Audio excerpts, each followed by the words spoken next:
Welcome to the RBN YouTube channel. Gentlemen, what we just witnessed was absolutely epic. What we're going to talk about today is game 5 of the NBA finals. And I must say, anyone that's not checking into these games at the moment, you're missing out on an epic series. This is one of the best series I've seen in a very, very long time.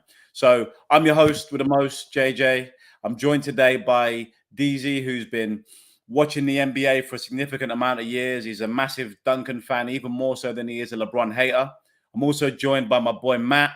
Don't be fooled by the fact that this guy's born after the millennium. He's what he doesn't have in age, he definitely makes up for in astute NBA analysis. Gentlemen, welcome. And I'm going to say now, I'm mad excited, but today ain't about me, it's about you guys. So I'm going to start with DZ. I need you to tell me what you saw from the game from a helicopter view, key points that stood out. And then I'll do the same with you, Matt. And then we'll run through individual player performances and how the game went with them. So DZ, over to you, my friend. All right. So for me, what happened yesterday was the Warriors won by 10 points. The first quarter, a lot of back and forth. The second quarter, the Warriors pulled away. And then the third quarter, the Celtics they did the Warriors on the Warriors, where they blew them out in the third quarter. They beat them by it was 35-24 in the third quarter, which is normally what Golden State have been doing to them. Only thing in the fourth quarter, I think the Celtics seem to just run out of legs. A lot of the players played a lot of minutes, like Jason Tatum and Jaylen Brown, and it looked like in the fourth quarter, like the pressure just got to them, and they just simply they basically folded. Andrew Wiggins took over on the Warriors side, and in a game where Steph Curry didn't play well, the Celtics should have been able to win that game. But yeah, the pressure got to them. The turnovers increased. Draymond played better, and just in general, it looks like it's just one bridge too far for Boston. Like it looks like that the run through the East has finally caught up to them. And if you look at a lot of the shots Tatum took in the fourth quarter, he appeared to run out of legs, So so for me, I think that's what happened. Basically, I think the road just got too long for Boston, and the Warriors' experience kicked in. If you look at the fact that the Celtics are missing free throws like throughout the entire game, that's just pressure because those guys can all shoot. Tatum's a competent free throw shooter, but Jaylen Brown, his handles, he kept giving the ball away. All of that's pressure, and I think this when Golden State's experience kind of comes in because those guys, they know they've been here before, while Boston is the first time. So I think the pressure got to Boston and the excellence of the Warriors kicked in. History is calling, and Golden State picked up. I like that. And you mentioned that in the last podcast, Easy, where you said that essentially experience will play out and Boston don't have it. And it looks like that's obviously come to fruition in this game. And you did make the prediction that they would win. So well done for getting one right.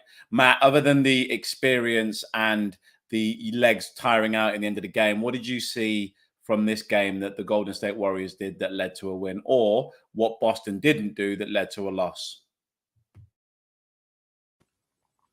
Yeah, I think this might actually be the most intriguing game of this series because if I had told a Boston Celtics fan that they were going to out-rebound the Golden State Warriors by nearly 10, Steph was going to go 0 from 9 from 3.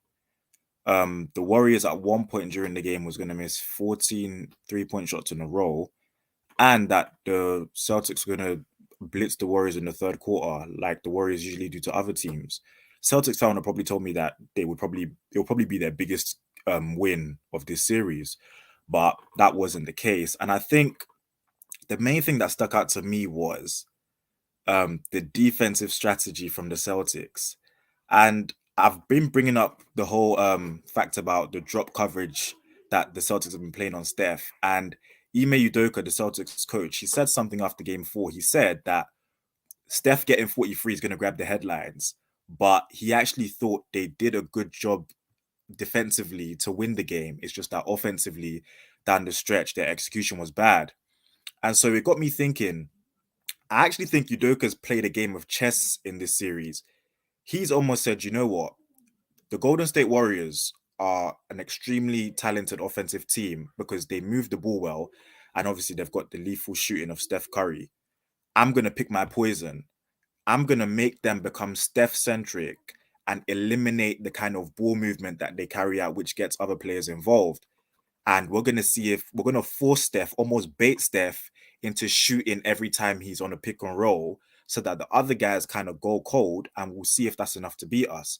Now, the problem with that is Steph has proven that he is enough to beat them in 2 out of the 4 games. I think he did enough in game 1, but obviously they had the meltdown in the 4th quarter.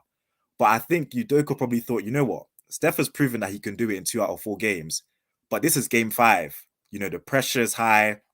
The intensity is high. It's the best out of 3 now. Let's see if the other guys on the Golden State Warriors can do it. So now we're going to blitz Steph. We're going to force him to take the ball out of his hands. And we're going to see if the likes of Wiggins, the likes of Clay, the likes of Draymond, who's been non-existent offensively, the likes of Gary Payton II, let's see if they can beat us. And they ultimately proved they can. And I think that was the big difference in game 5. Okay, so from your perspective then, and this is coming from game 4, where the coach was essentially saying, our strategy is fine. The problem is that we didn't execute. And they carried that strategy on into game 5.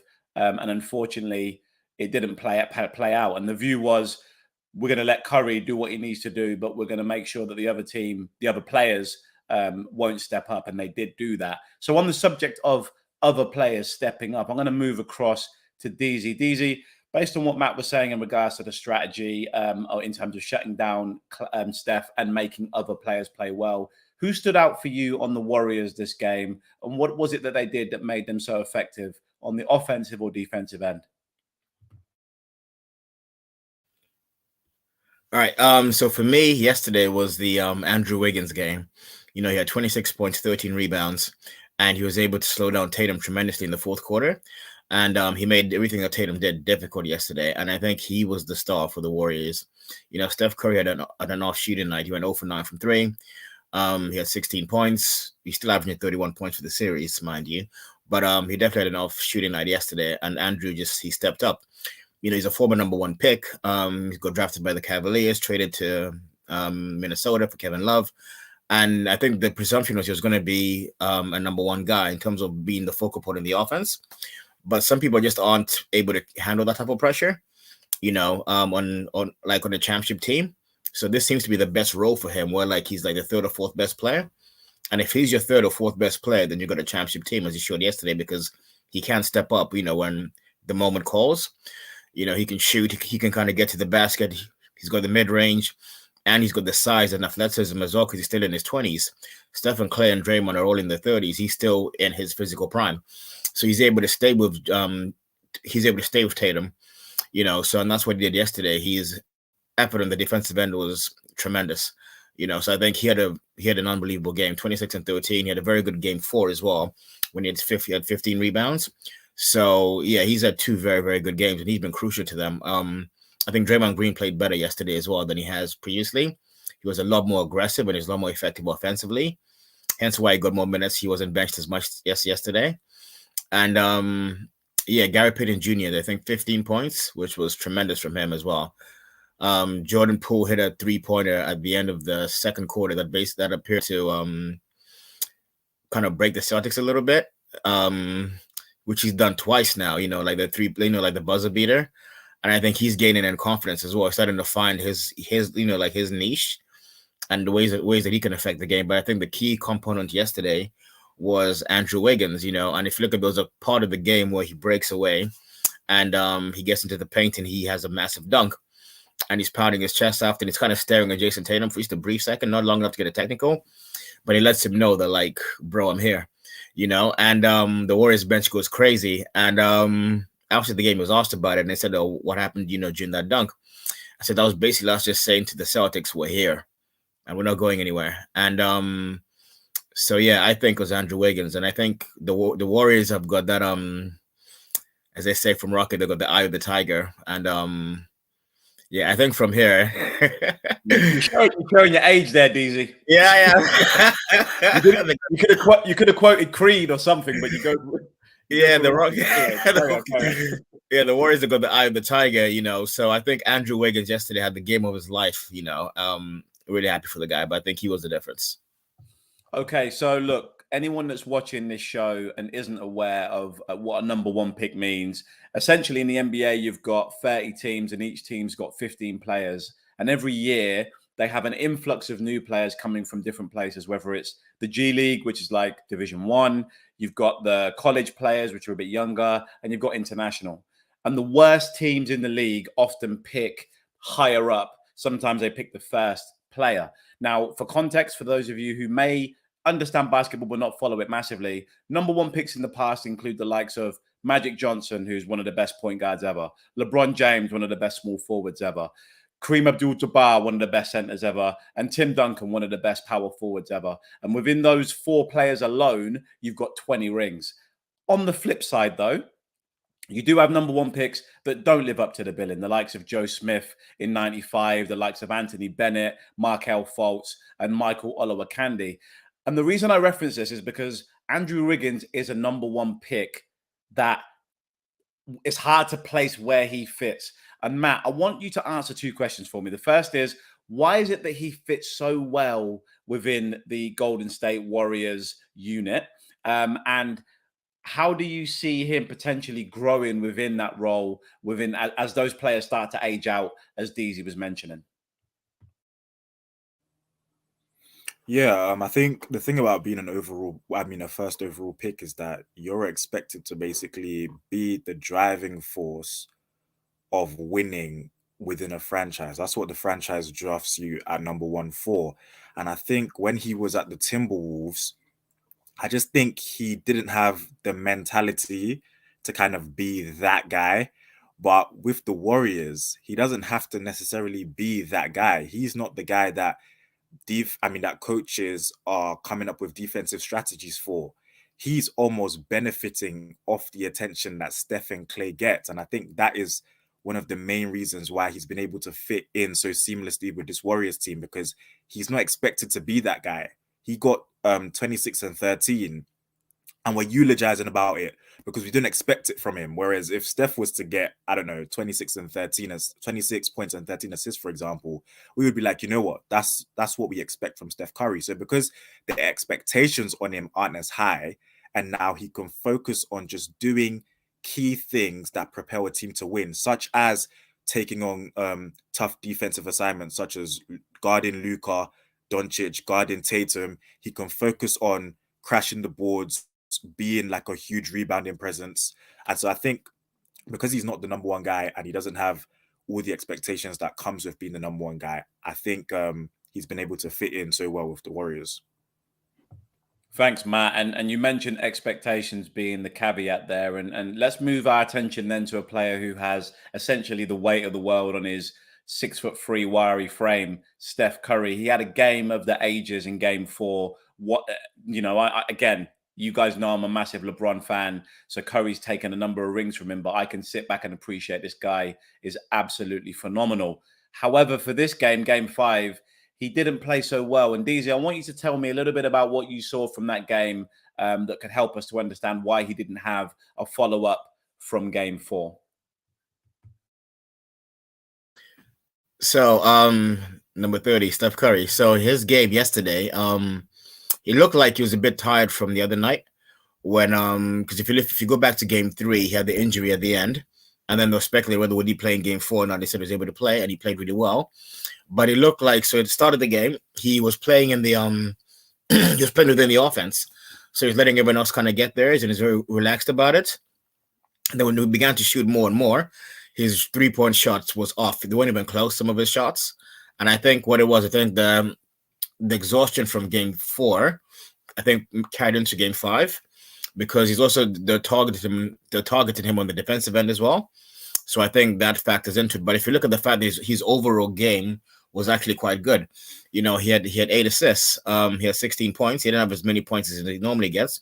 But if you look at something called the plus minus, which measures a player's overall impact on the game, he had a Steph Curry's plus minus was plus 15, which is one of the best in the game. I think he had the second highest plus minus behind Klay Thompson. what, plus 16. So Steph had a very good game in terms of if you look at overall. And I think just his shooting wasn't there because I think he tried to get everyone else to get involved initially because Draymond was super aggressive early. So Steph just said, you know what, it's fine. I'm going to let these guys get going early. And then as the game goes on, I'm going to begin to find my rhythm. And can you explain to me what plus minus actually means for anyone that's tuning in that isn't aware of what it actually means on the court? Sure. Of course, yeah. So so plus minus is it measures the player's overall impact on the floor, defensively and offensively, and it tracks his overall impact in terms of like hockey assists and screens, and just it's the player's impact on the game itself, which goes it's called second level stats basically because you got the first level stats of points, assists, and rebounds, and then the plus minus is one of the second level stats, which measures a player's overall impact on the game itself. So would I be right in saying then that when he was on the court, the plus 15 means that they were up by 15 points across the game when he was on the court, right? Yes, that's correct. Yeah. Okay. So the impact, although he didn't shoot very well, he impacted the game with other things like you mentioned, assists and the gravity. Absolutely. So sorry, please continue. That's okay. So yeah, that's what happened yesterday. And I think he had a record of 323 games of making a three-pointer, which was broken yesterday, but he didn't seem to care because his team won one step closer to a championship. And his shot was just off yesterday. And I think it was just some carryover from game 4. And also the fact that his teammates got going early and he said, you know what, I need these guys to be there with me. I need Draymond to have a much better game because there's a lot of pressure on him. And Andrew Wiggins started super aggressive as well. So just thought, you know what, I'm going to let them get theirs. And then his shot just never came along. But I think Steph Curry isn't going 0 for 9 again, you know. So that's a game. Yeah, absolutely. That's a game Boston should have had. You know, if their best player goes 0 for 9, he's not doing that again. And which will make the next game very interesting.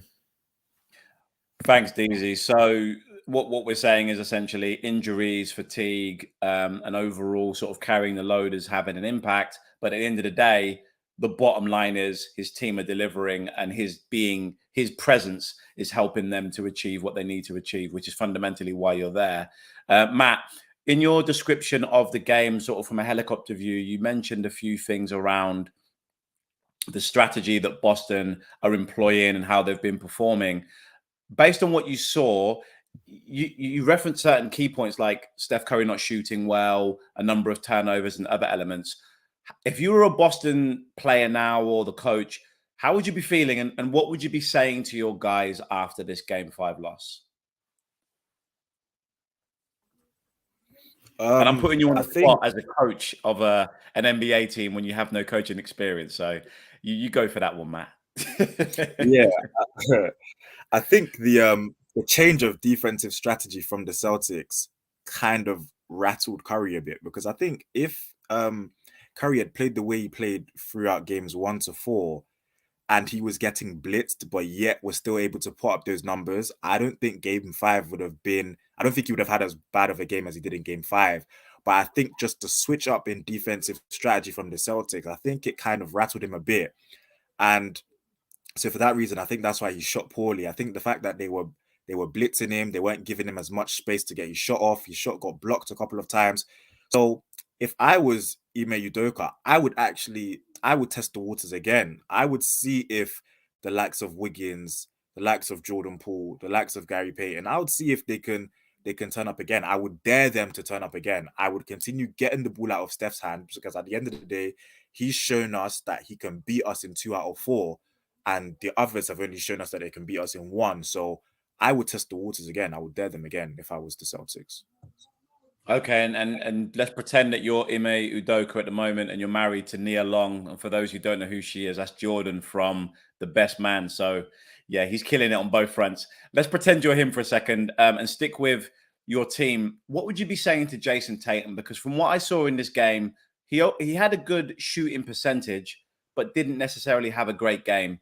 So tell me a little bit about what you think he needs to be doing or what you'd be saying to him. And then DZ, I'm going to turn to you and say, what was happening with the supporting cast on the Boston team? So Matt, if you fire away with Jason Tatum and then DZ, you kick off with the Boston supporting cast. Yeah, so with Tatum, it's a bit of a weird one because like it's known that he had Kobe Bryant as a mentor, and obviously we know Kobe was notoriously known for having this Mamba mentality, and that's kind of what he instilled or what he tried to instill in guys like Jason Tatum and stuff. But I think that it was after game 3 or so. I think a reporter must have asked him about being a superstar, and he kind of, shrugged it off and said that, he's never called himself that.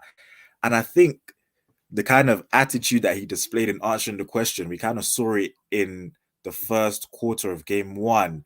I think in the first play, he had a turnover. And after he turned the ball over in that first play, he didn't actually take a shot for the next 10 minutes of the first quarter. And then at the end, he kind of had a flurry where he went 3 for 3. And then he played well in the second, he played well in the third.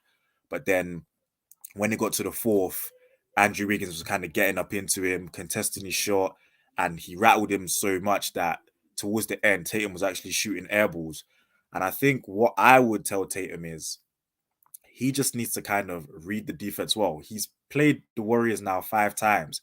He should pretty much know what to expect. He should know where the traps may be coming from. He should know who's most likely going to help. He should know when, like, which guy on his team, which spots they'll be available. He needs to do a better job of knowing when to drive, knowing when he can afford to sidestep and settle for a 3, and also knowing when to just take a step back and allow the game to come to him. I feel like sometimes he kind of tries to live up too much to the Mamba mentality at times, and he kind of does too much, whereas other times, like in yesterday's first quarter, he kind of gets easily discouraged and doesn't do anything.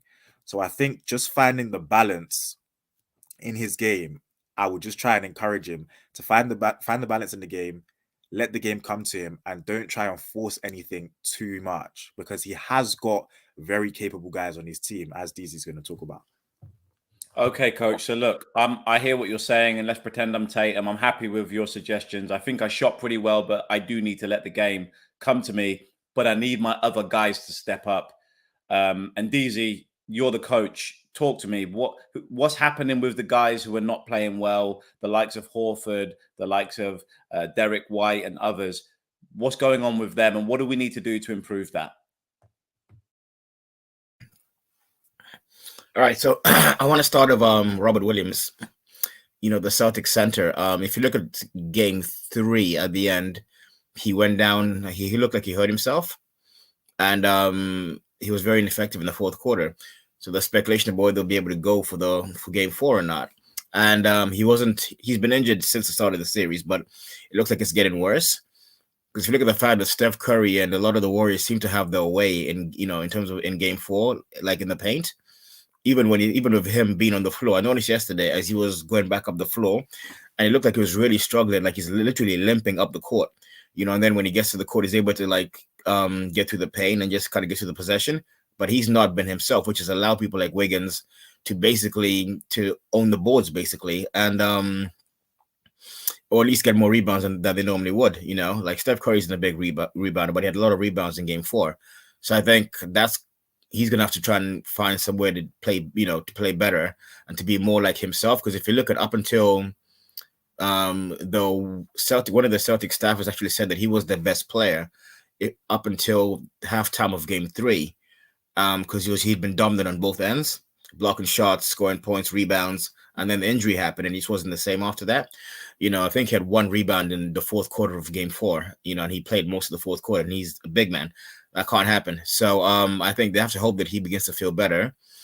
And as for the rest of the supporting cast, Marcus Smart, well, he's not. I guess he's more like he's a star. So that'll be Al Horford. Horford hasn't had the last few games, had very quiet games. The last 3 games or so, he's gonna have to find a way to kind of become more effective in terms of within the series. But I think it might be catching up to him as well in terms of the mileage. And he's been struggling to stay with Steph Curry. In terms of he was one of the people who was guilty of the drop coverage, which has been very criticized. He wasn't able to quite get up to him, and which is where they really miss Robert Williams' his mobility, because pre-injury he was probably one of the best defensive players in the NBA this season. Like, he was able to defend the paint and then come out to the top of the key and then kind of go back, which is very few people can do. I think him, Giannis, and a few people can do both jobs. So him going down has been really detrimental to Boston. So I think he's gonna have to play better, and that's affecting people like Al Horford. As for Derek White, I think he's more reverting to the mean, in terms of, like, in Matt's, I see it's coming back to the average. He's had some very, very good games, but he's not been that guy. If you look at his history, he's not been the guy that's going to get you 15 to 20 points in the playoff game. That's just not been his, his NBA career so far. So I think of him, it's more reverting to the meme, and and as well as I think the fact that, like, the Warriors are a different kettle of fish to the Miami Heat and to the teams that they played before, due to the fact that they've got so many scorers, and it takes a lot to keep up with all those guys defensively, because he's trying to basically guard Clay, Steph, and he's trying to keep up with Jordan Poole as well. And I think it's just different to trying to keep up with the Miami Heat, who are missing Tyler Hero, who's the best shooter. Now you got basically three guys in the Warriors who could all shoot over 40% with these, and he's trying to guard those guys and apply pressure on them, and he's not been able to do that. So I think of him, I think he's been a bit overmatched, So I think that's what's happened with them. But I think just in general, the Celtics fundamentally they're going to have to, in terms of they're going to have to keep the turnovers down as a team, as a unit, and that's going to be very, very crucial for Game 6. If they don't do that, then that's been a key theme that you've mentioned. If they have above 16 turnovers, then it's pretty much game over for them. So definitely, understood. I mean, just to finish off with one thing, Steph Curry said something a few years ago when they beat LeBron James for the final time in the finals. He said, "Does it still smell like champagne over there?" Talking about Cleveland. And so the Celtics are gonna have to be careful, because the Warriors like to talk a lot, and if they win, no doubt they'll be making those jokes after on Friday morning. So let's stay on topic then, bro. You're talking that big talk. I know you enjoyed rubbing that one in, and I know you enjoyed it when Steph said that, and the and the Cavs got their own back in the long run. But no, look, DZ, what do you think is going to happen in Game 6, as in terms of a prediction? What do you see taking place in the Garden? It's going to be a very hostile crowd, but I think the Warriors are now going to be more prepared for the level of hostility that is in Boston, and I think they're going to be more ready because I think Game 3 they looked like they were shocked by just how hostile it was. The profanities, the level of just in general just hostility from the crowd. And so I think they're going to be more prepared for that now, because it's going into Game 6. And there's a statistic which said 82% of the teams that win Game 5 go on to win the series. So the momentum is definitely with the Warriors, and I think that stat has to mean something, in terms of momentum. And it's definitely because you've now got 2 games to basically win one. They've now got home court back as well, so the pressure's all on Boston now. And Boston have showed in the past that they're a team that doesn't do well with pressure, especially at home. And there's going to be a lot of pressure on Thursday, because they're going to have the NBA trophies going to be in attendance. The commissioner's going to be there. So they're going to be prepared to present their trophy if necessary to the Warriors. So there's going to be a lot of pressure on them. And I think it's going to come back to the fact that they don't have a true point guard, and which is going to cause them to have the usual, bout of turnovers, which I think is going to lead them to then losing the game. And I predicted for Game 5, I said the Warriors would win by 5 to 10 points, and they won by 10. So I feel like you said 7 points. Did I? I think I kind of. Yeah, no, I'm pretty certain. We could go back and check the tape. I feel like you said 7 points, but go ahead, carry on. Yeah, I think on Thursday, I think the Warriors will close. Okay, and Matt, over to you, my friend. What do you think is likely to happen Game 6, and why do you think that will happen? Yep, so I'm with DZ as well. I think the Warriors do close this series out in 6. I think if the Celtics were any other team, I would, like, if they were like just a normal team that did what they had to do at home, protected home court very well, I would say that they're going to force a Game 7. But I just think, although they against the Bucks earlier in the playoffs, in a closeout game at the Bucks, they, you know, obviously won that game and then forced the game 7 against them. And obviously against the Heat, they had the opportunity to close the Heat out in 6, lost the game 6, and then closed the Heat out in Miami. I just think they seem to be so much better on the road, and them not getting that win yesterday, I think that's going to knock their confidence. I think the pressure of having to keep the series alive on their home court, I think is going to get to them. I think the fact that they hadn't lost back-to-back games in this whole playoff series, now the Warriors have broken that. I think the Warriors are just going to have a different level of confidence going into Friday's game. I also think that the Warriors know if they allow Boston to force a game 7, the pressure on a game 7 is always going to be on the home team. We've seen it with the Suns and the Mavericks. We saw it with the Celtics and the Heat in the Eastern Conference Finals. And I think the Warriors wouldn't want to put themselves in a position where they have to go back home and win a game 7 on their home floor, especially against a team like the Celtics that are very good on the road. So I think the Warriors will close it out. So I've got 2 predictions for the Warriors, which will lead to potentially a Warriors championship. So I'll wait to discuss the legacy conversations until the game has happened. I won't make any predictions, but I am hoping for a Celtics win just so that I can have another conversation with you intelligent individuals. This is the RBN YouTube channel. I've been joined by DZ, Matt, and I'm JJ. Let me shout out Olu, who is the top dog, brought us all together. Nothing but love, respect, and humility coming from our end. Whoever's listening, thank you for taking your time to listen to us. Please leave any comments or likes and subscribe to the channel down below. Have a great day, guys, and we'll speak to you soon.